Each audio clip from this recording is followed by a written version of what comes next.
Live, this is Steve Price.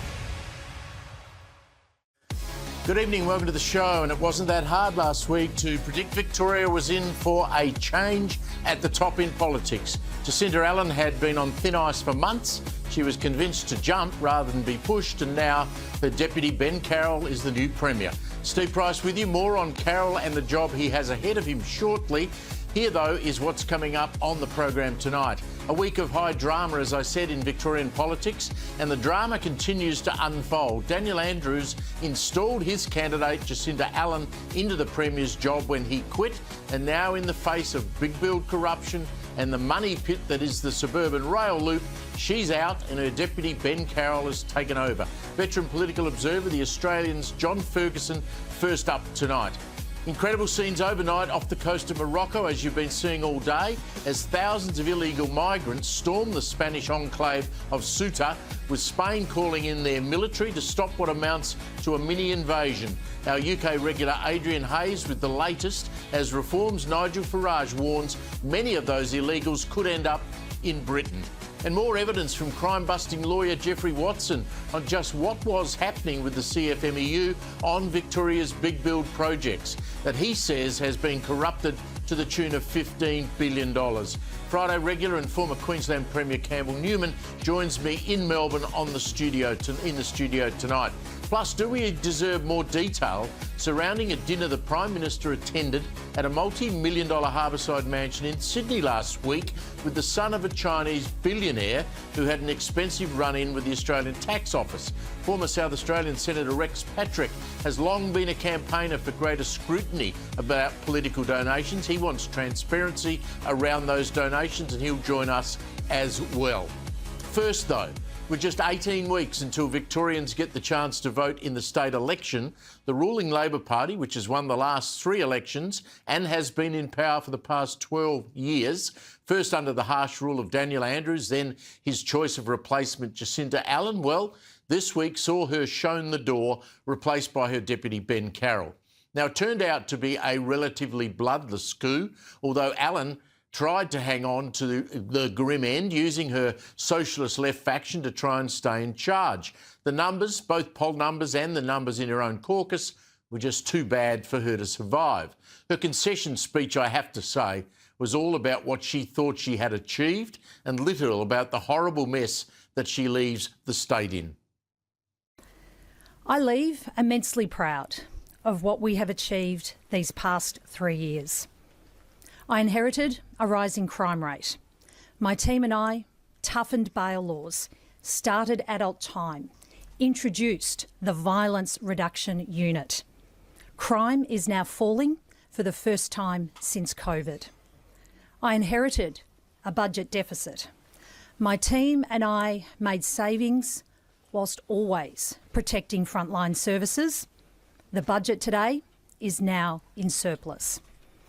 I came to office in a cost of living crisis. Making life easier and more affordable became my mission. Graceless to the end, given that Victoria has the nation's highest unemployment numbers, the weakest housing market in the country, the biggest debt of any state in the Commonwealth by a country mile. I mean, seriously, how could she stand there and talk like that? Crime, we have a crime crisis like no Victorian has ever seen before, with weak bail laws creating an underclass of teenage car thieves and home invaders, plus a corrupt big build program said by investigators to have been rorted by nearly as much as $15 billion. But oh no, nothing to see here, Jacinta Allen said on her way out. And today, speculation, she will not stand for re-election for her seat of Bendigo East that she has held since she was 25 years old. She won't stand because she wouldn't win. Victoria's new Premier is a bloke by the name of Ben Carroll. Outside of Victoria, I think most people have never heard of Ben Carroll. He's from the opposing Labor faction, the right, and first up, he did what he had to do and announced a royal commission into those CFMEU big build corruption claims. We are saying enough is enough. In my government, integrity will not be optional. That is why my first action as Premier will be to call a royal commission into the construction sector. He also said he wasn't Dan Andrews or Jacinda Allen. All well and good. But as I've written in the Herald Sun tomorrow, Ben Carroll is gaslighting every Victorian with this spiel about fixing the state. He has been a cabinet minister for the last 10 years. He has held senior portfolios, including Transport Minister, Roads Minister, along with others. But he now says it's a brand new start. Trust me, I'll fix everything. I mean, no one believes that stuff. And recent polling suggests Labor will lose in November, probably delivering a Liberal National Coalition government led by Jess Wilson, although there is a chance she might have to rely on One Nation to actually form government. The promise of a corruption royal commission into the big build projects, especially the suburban rail loop, is fine. But will the Carroll-appointed inquiry really get to the bottom of what's gone on? And will it examine on the stand the two former premiers, Dan Andrews and Jacinda Allen, who've consistently argued that if there is corruption, it's not as bad as Geoffrey Watson claims? He was cross-examined again today in Queensland at another inquiry and asked the question, has anyone from Victorian Labor, this is to Watson, even bothered to ask him about his claims? Here's his answer. No, nobody from the Labor Party has contacted me at all to discuss that. Unbelievable, that. I mean, certainly Federal National MP Bridget McKenzie, well, she's got her doubts about how robust this actual Royal Commission might be. My concern is that the federal government won't actually, cooperate with the Royal Commission. The Prime Minister needs to make it clear that Catherine King, the infrastructure agencies of the federal government, the department, will all make themselves available to the Victorian Royal Commission so that we can understand what they knew and how complicit the federal Labor government was in the corruption we've seen in the big build. Good luck making that happen. And now Ben Carroll must turn his attention to a cabinet reshuffle, with overnight two staunch Allen supporters from the socialist left, Harriet Shing and Lily D'Ambrosio, resigning and not contesting the election in November. No great loss, I must say. Victorians deserve a new start, but it can't be Carroll. 12 years of Labor has trashed the state. It is in the worst shape I have ever seen, and I've lived here on and off for the better part of 50 years. Broke, corrupt and in economic decline, propped up by excessive immigration and a ballooning public service, and rorted by criminal unions. It's not a pretty picture. Well, that's how I've seen the past week, and it's a pity it took so long for Labor to admit that it had a problem. Associate Editor at The Australian, John Ferguson, has been watching Victorian politics probably for even longer than me. Ferg, welcome. Backroom deals right up to the end. Herald Sun reports today that the Allen ally and current Attorney-General Sonia Kilkenny dropped her intention to put her hand up for the Premier's job, causing a weeks-long vote by getting Carroll's side to sign a deal to leave her in her job as Attorney-General. Dirty deals to the end, mate.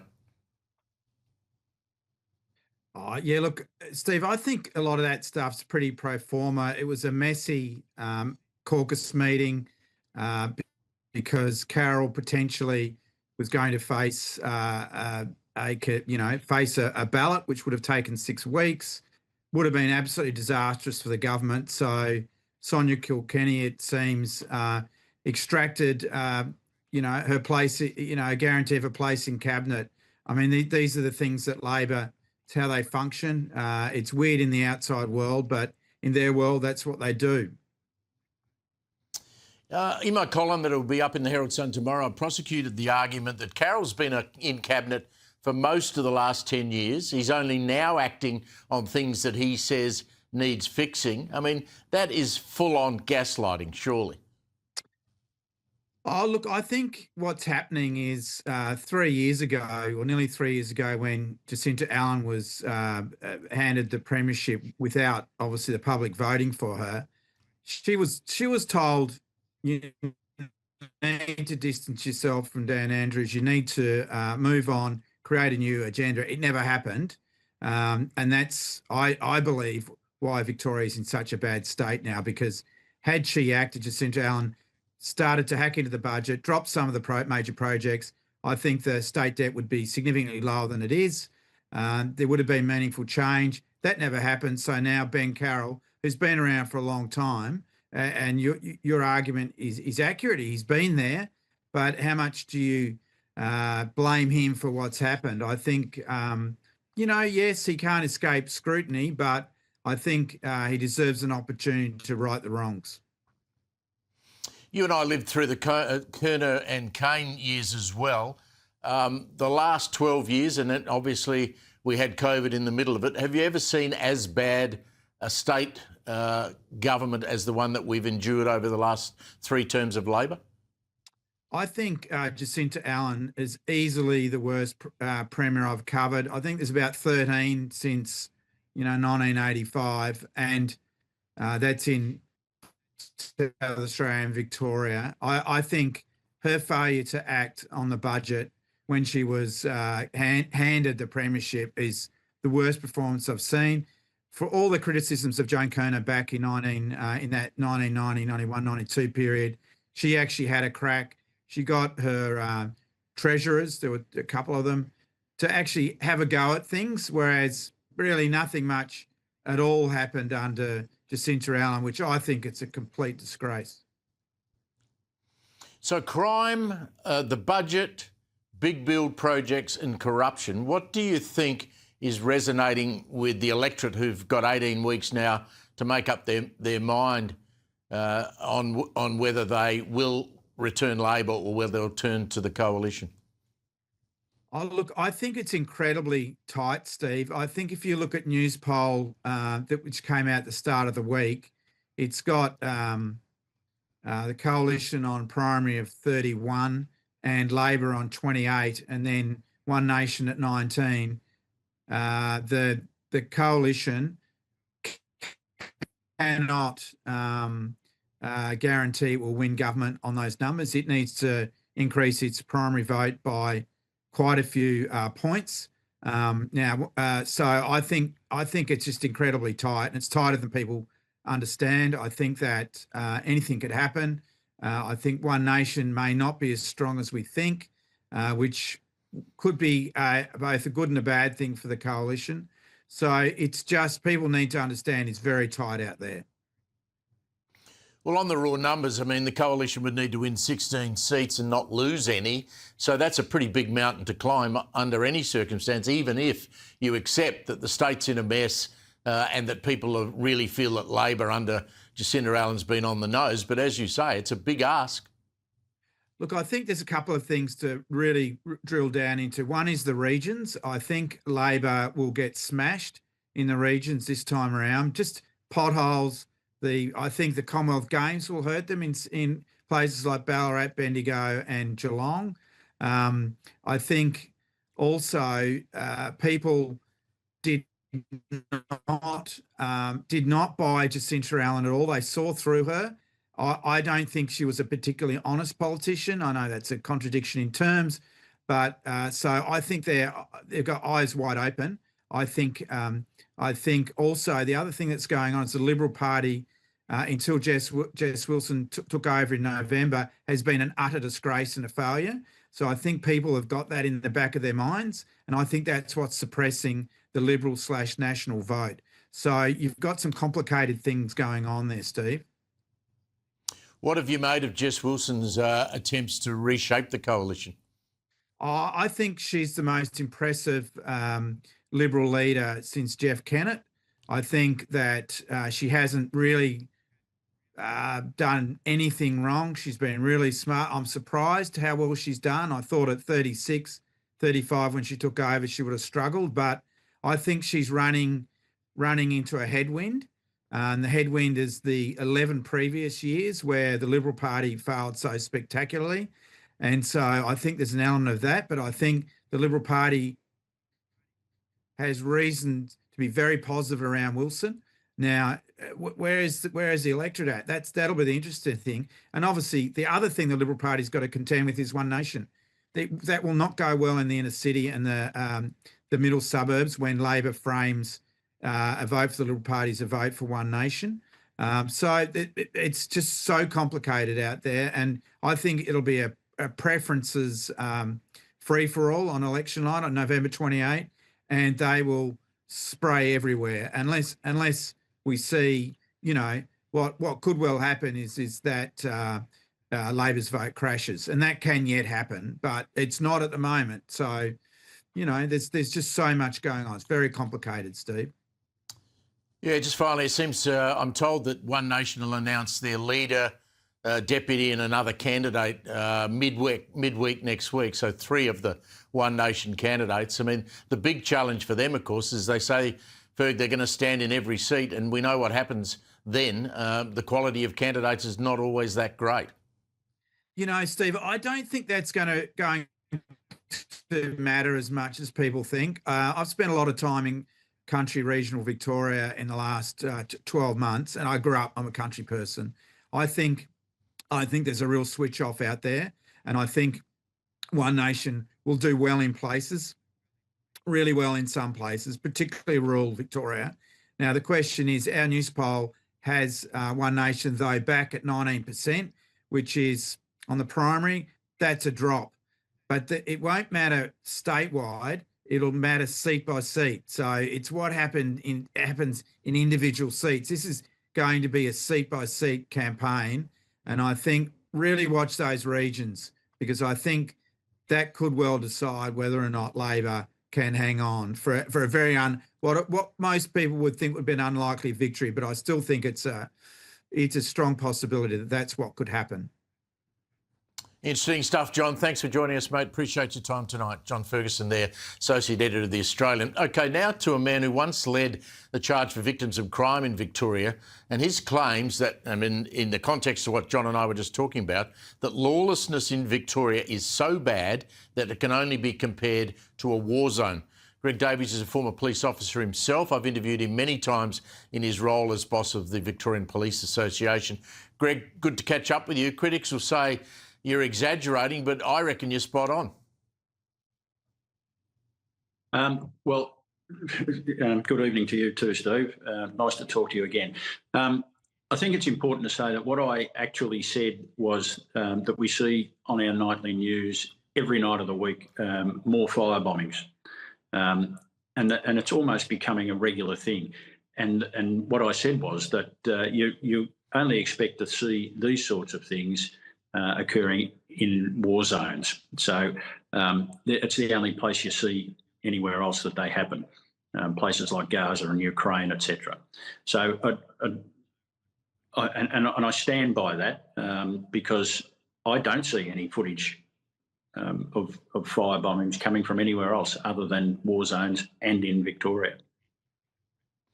Knowing I was going to talk to you today, yesterday afternoon, my ears pricked up when the lead item on the radio news last night, 2 14-year-old girls crashing a stolen car, both now in hospital fighting for their life, 14 years old. I mean, going back to your policing days and even further back to when I was reporting on crime, it was crooks and bank hold-ups, armed robberies. How did we get from that to machete violence, home invasions, carjackings and 14-year-olds?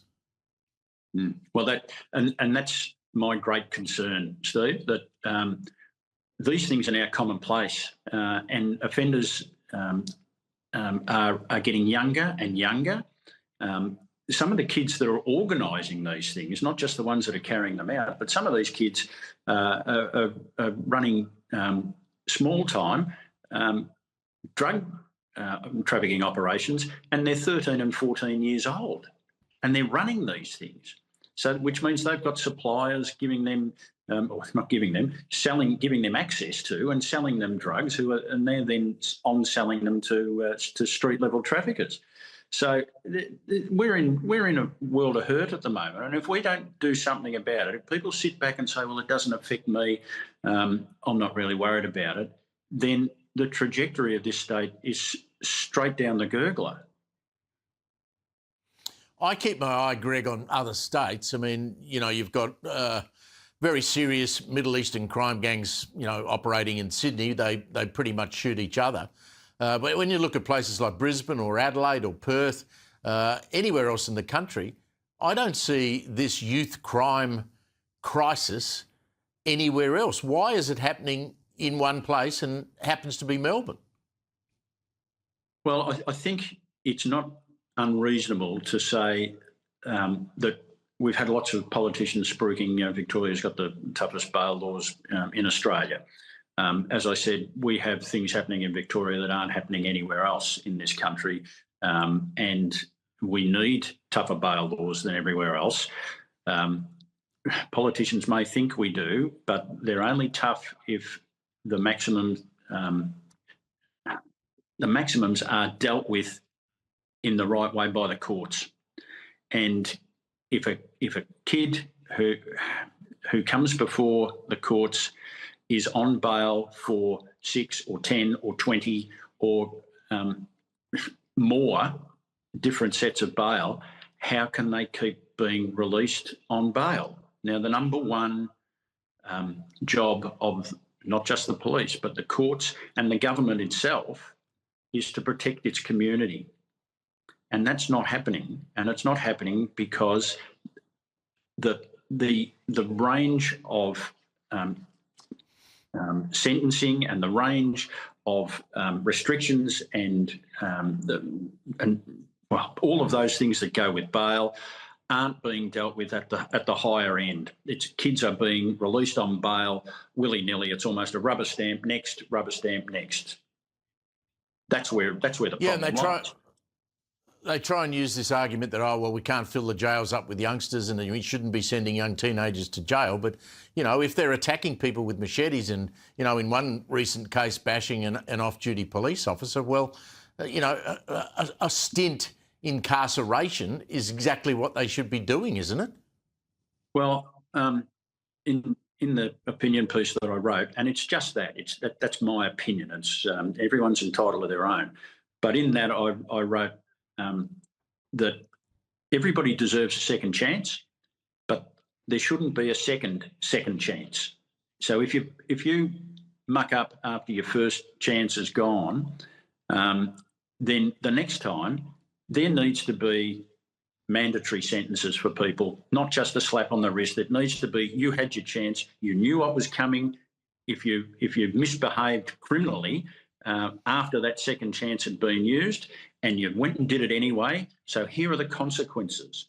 I really am tiring of hearing people say, no wonder these kids are getting away with what they're doing. There's no consequences for this incredibly violent criminal behaviour. And until there is, it'll just keep happening. That's the root cause of it all. Instead of locking them up, and the prison system will deal with them and will deal with rehabilitative courses and things that can try and help these kids because they're not getting any of it outside. And until we take that tougher stand, we're in serious trouble. And I just want to mention, as soon as you say the words mandatory and sentencing in the same paragraph, people fall into a faint. Oh, dear, we can't have that. Well, the bad news for those people is that Victoria's had mandatory sentencing for decades. You've only got to look at the 0.05 rules and you'll find that depending on the scale of your intoxication, as it rises, so does the penalties. And there's no arguing the penalty, the suspension time. It's set. That's it. So that's been perfectly acceptable for everyone in the community, including magistrates, and many magistrates, I would think, are quite satisfied with that system. So if it works there, let's give it a crack. Yeah, at the serious. That's a great point, because that's about all we haven't tried. Good on you, mate. Good to catch up with you again. Thanks. It was a great opinion piece as well. Brett Davies there. After the break, the fierce rebellion from state governments over plans to scrap the private health rebates for over 65s, plus the extraordinary grilling of US COVID doctor Anthony Fauci in Washington. Yet no answers for Americans from him. That's next.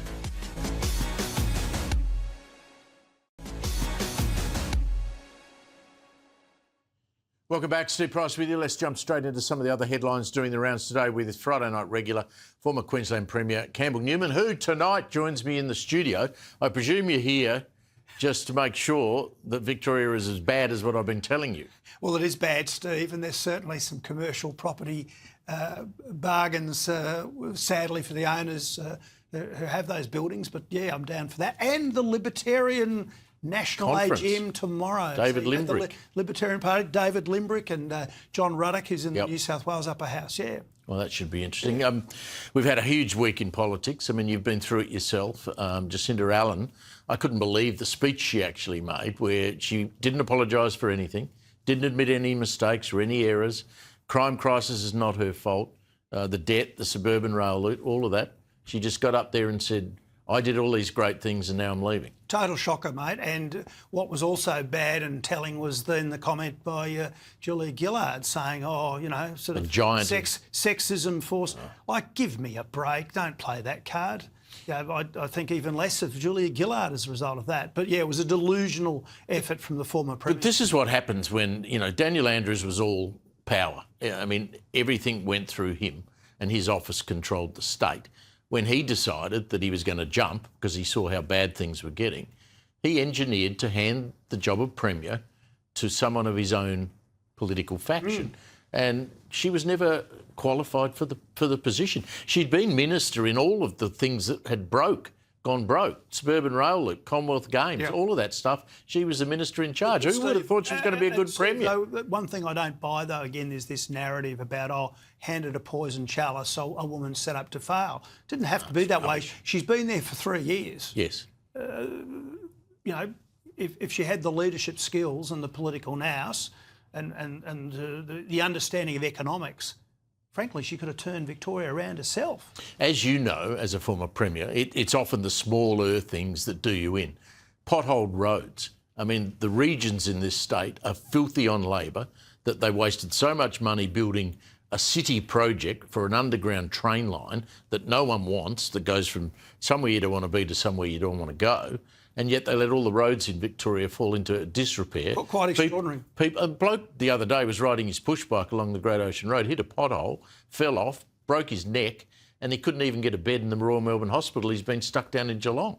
Oh, blimey. You know, I mean, by the way, I got elected, you know, as Lord Mayor of Brisbane years ago, going out and filling potholes. So these small issues are ones that have great resonance with the community. Yeah, they can be very telling. Just on a federal issue, and, you know, these things get personal. I've got a mother who's in her early 90s.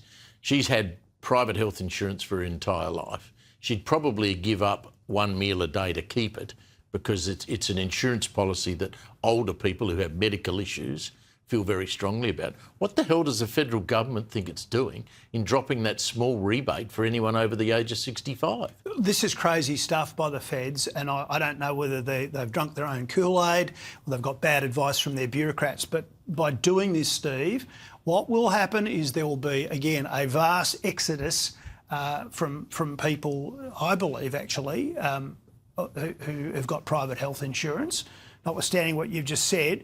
And it will put the pressure straight on the states and the public hospital system. Correct. And, you know, they've got huge problems there. And that's why you're seeing such fierce pushback, not just from LNP, you know, type states, but also a Labor state or two, you know, because they know what will come. You know, and that will be this overwhelming surge of people going to the public system. Exactly. The public hospital system will just be overrun.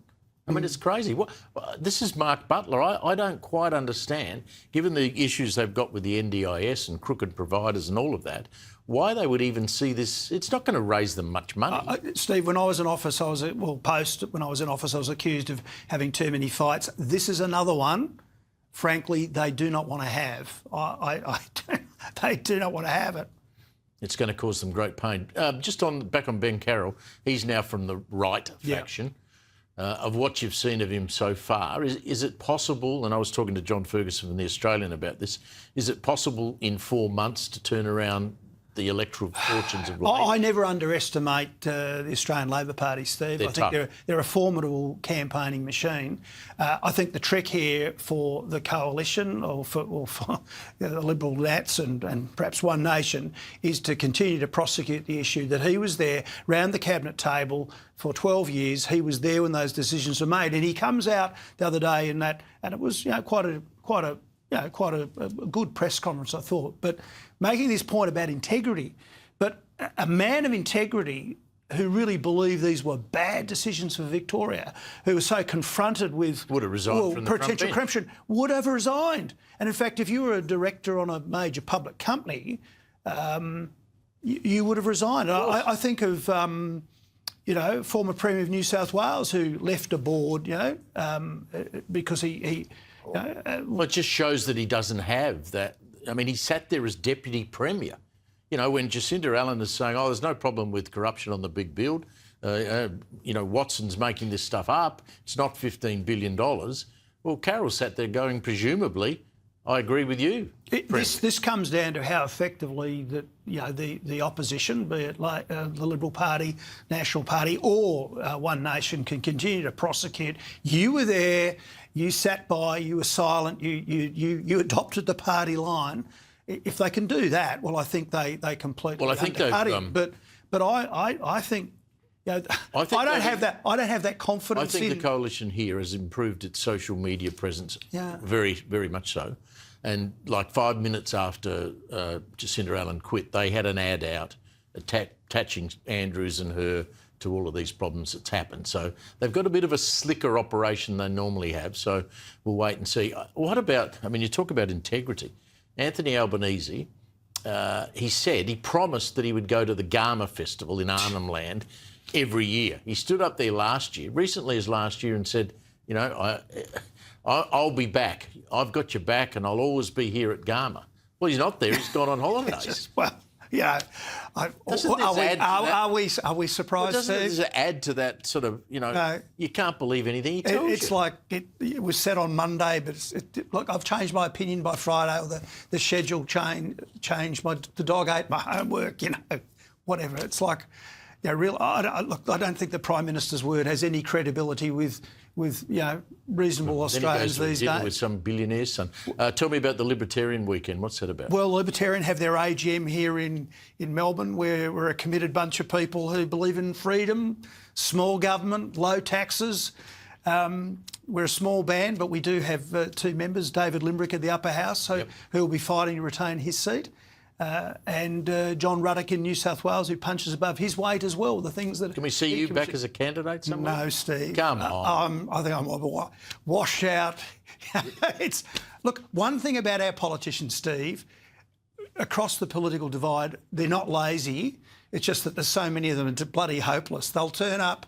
They work long hours. They're there at everything, opening of an envelope, but sadly, there's not enough that have the policy goods or the intellectual rigour or the integrity and commitment to do the right thing by us.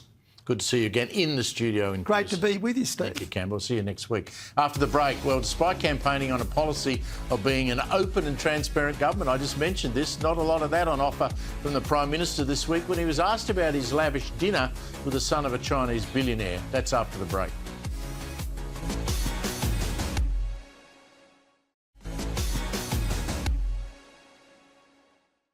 Welcome back. We'll look at those extraordinary scenes out of Morocco and that Spanish island after the break. We'll talk to Adrian Hayes in the UK. Well, if you're looking for transparency from this federal government, you might need a torch. I'm not kidding. Anthony Albanese is now under fire over reports of a secretive $10,000 a head fundraising dinner with wealthy donors, where the guest list's still under wraps largely. Joining me now, and this was in the home, Harbourside Mansion, a home of a young bloke, 25-year-old. It's worth $40 million, the house. His father is a Chinese billionaire. A former senator and transparency campaigner, Rex Patrick, joins me now. You've been on this for a very long time, particularly in fundraising by major parties. It's not getting any better, Rex, is it? Yeah, we just have to make sure that there is transparency, particularly around donations, because people can quite rightly ask, what do people expect when they give $10,000 to a political party or a politician? And all of this tends to take place in total darkness, with a declaration that follows sometime well after the election normally. Yes, even if we find out where this money came from, how much it was, and what it's going to be used for, we're not going to find out till April next year, which is your point. But for our audience, here's the Prime Minister, Rex, trying to dodge his way around questions about who was at the dinner and what was it for. Did you attend a dinner at the home of Felix Lee in Point Piper? Oh, look, I attend lots of functions. What about this one? I attend lots of functions in lots of places, including last night right here. What about this dinner at Point Piper? I attend lots of functions in Why lots don't you want of to places. answer that? Well, I do. You've just said that that occurred. You know, that's fine. I attend lots of dinners in lots of places. David Spears tried his hardest, Rex, but he didn't get very far with Anthony Albanese. He just doesn't want to talk about it. Yeah, and that's part of the problem here. One of the things I'm calling for is the proactive release of ministerial diaries, so we can see exactly who is influencing our Prime Minister. Diaries are released in the states, so in New South Wales, in Queensland, the ACT, and so forth. In the federal domain, there's been significant resistance in relation to this. Now, the Prime Minister might well say that he went to this dinner as the leader of the Labor Party, but in actual fact, all the people that went to eat dinner and pay their money, they absolutely went to see the Prime Minister of Australia. So it's always very grey and fuzzy. And the best thing to happen here is for there to be transparency. And I can tell you, I've actually done an FOI in relation to this, because I also want to know how he got to Sydney, how he left Sydney. Was he using the VIP jets to get him to a place where he, in effect, then uses his status as the Prime Minister to draw in funds for a political party? All of that's got to be sorted out. And just finally, I mean, this digital age, Rex, I mean, we could have these donations put up on a website straight away. Why do we need to wait until next April to find out how much it was? Well, there are laws in play now that are going to try and bring about real-time disclosure. There is no reason why this can't be disclosed. We want to be able to see any politician, no matter whether they're Greens or Independents or Labor or Liberal, understanding who is putting money into these campaigns. The companies themselves or the individuals themselves ought to be disclosed in real time. Rex, thanks for that. I'll get you back in a couple of weeks with your position as a submariner. We'll talk submarines. Good to catch up with you again. That's Rex Patrick, former South Australian Senator. Let's cross the UK now, where there's been some extraordinary footage overnight out of Morocco. Refugees illegally crossing the border into the Spanish territory. Frightening wave of desperate men. I note no women, no children that I could see. They were chaotic and confronting scenes which have really underscored the illegal migrant problems across the continent. You can see it there. I mean, shirtless men running into Spanish territory. Friday night regular and News24 contributor Adrian Hayes joins me. Those were terrifying scenes. I mean, the first thing I thought of, Adrian, knowing I was going to talk to you about this, where did they all end up? I mean, they get over that fence or around the border. They go to this small community. Where are they now? Yeah, good evening, Steve. Yes, this is where human rights industry and ideology cause chaos. The Pedro Sanchez government, the socialist government of Spain, firstly gave an amnesty to illegal immigrants back in April, and then just earlier this month gave a ruling. A Supreme Court said that illegal immigrants crossing by sea could not be turned back. So on the Spanish enclaves of Ceuta and Melilla, you've had a few trickles since this was released a few weeks ago. And then just yesterday, 49,000 plus came into, and it's illegal immigrants invading a Spanish enclave. There's only 84,000 people live there anyway. So they've got themselves in a right pickle. Where will they end up? Well, normally illegal immigrants coming into these enclaves are transported to Spain, but I even think Spain can't even manage this numbers. So it is a crisis, but a crisis caused by their own doing. Well, one of the other problems, I mean, Nigel Farage from the Reform Party is talked about this today.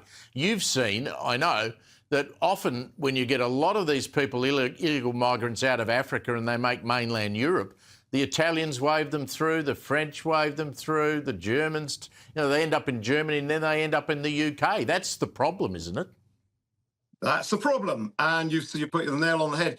Look, Spain, France, in fact, most of the European countries are no friends of the UK, and they want to punish us for Brexit, basically, which is 10 years ago now. So there's no reason to keep them in these countries. But of course, there's another factor, which is the pull factor, because these countries do not give these illegal immigrants the benefits that the UK does. And that's why there's this huge rush to get to the coast of France, Calais, and then cross the Channel in these small but increasingly large boats. But Europe, I'm hoping on a positive sense that this will be a wake-up call for the whole of Europe, that they have to sort out this illegal immigration problem, because open borders and this ideology just causes absolute chaos, and it will cause society to break down without over-dramatising it.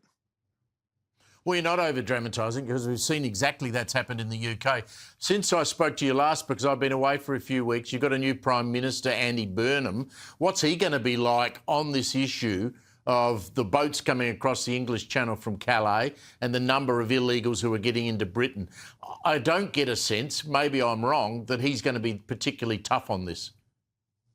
Yeah, in the first 2 weeks, and he's put up, some good policies. He's come in trying to create a positive agenda. But this issue, and it is the biggest single issue amongst working class Brits, in fact, most Brits, is one he'd prefer not to deal with. His response to President Trump's urging to get control of this says that progress is being made. But we had 750 illegals cross the channel yesterday. And I think a total of 79,000 have crossed since the Labour government came to power 2 years ago. It's a problem that will not go away, and it's only going to be achieved by strong leadership, courageous acts, and some efforts and actions which the left wing of the Labour Party will not really find favour with. Yeah, I really get worried when he says progress is being made. Yeah, right. Always good to catch up, Adrian. I'll catch up with you in a couple of weeks out of the UK, Adrian there, and that is a big problem for the UK. Now, after the break, a wrap of the news of the week with our Friday night panel. That's after the break.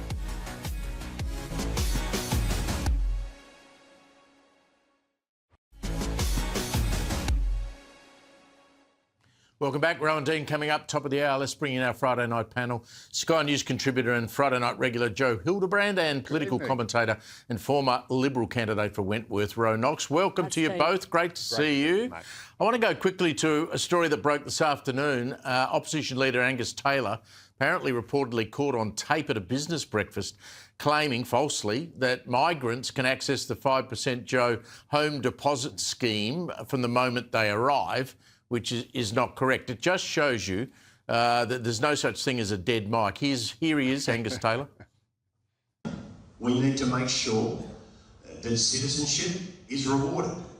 And it should be Australian citizens who get access to programs like the 5% home deposit scheme. Labor changed this and said, no, that's available to anyone the day they arrive in the country. Well, Joe, he's got to be smarter than that. Someone's always going to tape a speech like that, and if you say something that is not correct, they're going to leak it.